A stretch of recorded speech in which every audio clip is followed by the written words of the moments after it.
Supplementary demands of grant 2022-23 के लिए बोलने के लिए मौका दिया है। बहुत थोड़ा ही सुन पाया हमारे बंगाल के साथी की तरफ से। उन्होंने कहा कि सब कुछ ठीक है। उन्होंने कहा मेक इन इंडिया, आत्मनिर्भर। अभी खाद की बात करें मैम, 90% जो हमारा इंपोर्ट है पीएन के बाहर से आता है। तो अगर मेक इन इंडिया होती, जैसा आदरणीय प्रधानमंत्री जी हर जगह बोलते हैं, तो ये नौबत नहीं आती। कहा जाता है सरकार की तरफ से कि खाद हर किसान को मिल रहा है टाइम को। मैडम, आप भी ज़मीन से जुड़ी हैं, हम लोग जानते हैं कि क्या परेशानी है। खाद नहीं मिल पा रहा है और लोगों को, किसानों को दुगुना तिगुना दाम पे लेना पड़ता है। और हमारा चूँकि बॉर्डर इलाका है, बॉर्डर से अगर पार करना पड़ता है, बंगाल से लाना पड़ता है, तो वहाँ उनकी अलग फाइन लग जाती है। मैम, और भी मसला है, लेकिन कल एजुकेशन डिपार्टमेंट के सप्लीमेंट्री में मौका दिया आदरणीय स्पीकर साहब ने।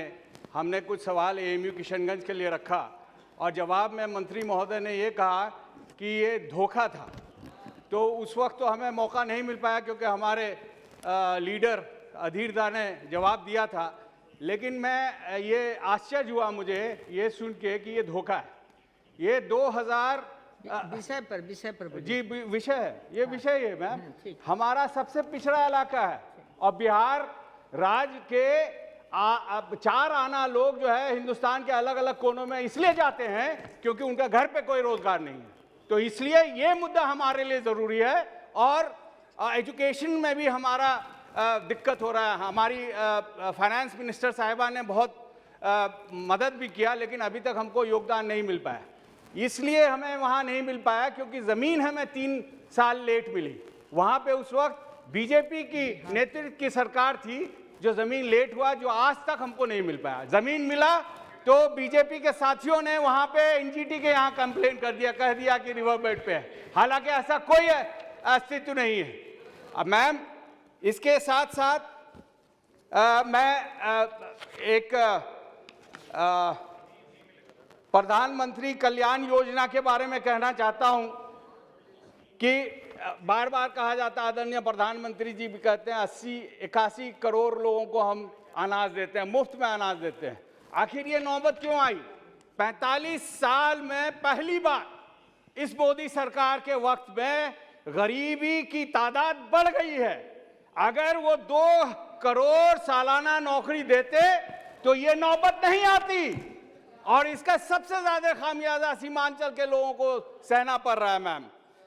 और रूरल डेवलपमेंट में मैं ये कहना चाहता हूं, जो एलोकेशन 2016 करोड़ का था, 2,16,000 करोड़ का था, वो घट के 1,54,000 करोड़ कर दिया गया।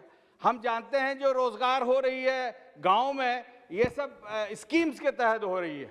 और जैसे पीएमजेएसवाई में सड़क लिया जाता है, हम चाहेंगे इस सरकार से रिक्वेस्ट करना कि सड़क के साथ साथ, चूंकि हमारे नदी नाले ज़्यादा हैं बिहार में, उत्तरी बिहार जहाँ से आप भी आती हैं, असम वगैरह में, तो कुछ रसेली पुल है, खारी पुल है, भेरबेरी है, खरखरी है, सुहिया, पलसा, गोरूमारा, बकरी, गोरिया, निसंद्रा, भोटा थाना, ये सब पुल आवश्यक है। रोड है लेकिन पुल नहीं होने के कारण 100 किलोमीटर घूम के आना पड़ता है। तो ये मेरा गुजारिश होगा कि इसको भी संज्ञान में लें। और साथ साथ ये जो मिनिस्ट्री, माइनॉरिटी मिनिस्ट्री ने जो स्कॉलरशिप बंद कर दी है, इसको हम लोग सरेआम इसका खिलाफ करते हैं और अपील करते हैं मैडम कि इसको फिर से वापस लिया जाए। प्री मैट्रिक स्कॉलरशिप को जो SC ST और माइनॉरिटी को दिया जाता है, और मौलाना आज़ाद फेलोशिप को भी वापस किया जाए। ये माइनॉरिटीज़ को दिया जाता है, मुसलमानों को सिर्फ नहीं दिया जाता। ये गलत फहमी में है। माइनॉरिटीज़ में सिख्स भी हैं, क्रिश्चियंस भी हैं, बुद्धिस्ट भी हैं, और भी कई उसमें रिलीजियस ग्रुप्स हैं जिसको डिप्राइव करना चाहती हैं। मेरी गुजारिश होगी कि ये सब ध्यान में रखते हुए उचित कार्रवाई करना चाहेंगे। बहुत बहुत शुक्रिया ma'am, thank you so much. Shrimati Navneet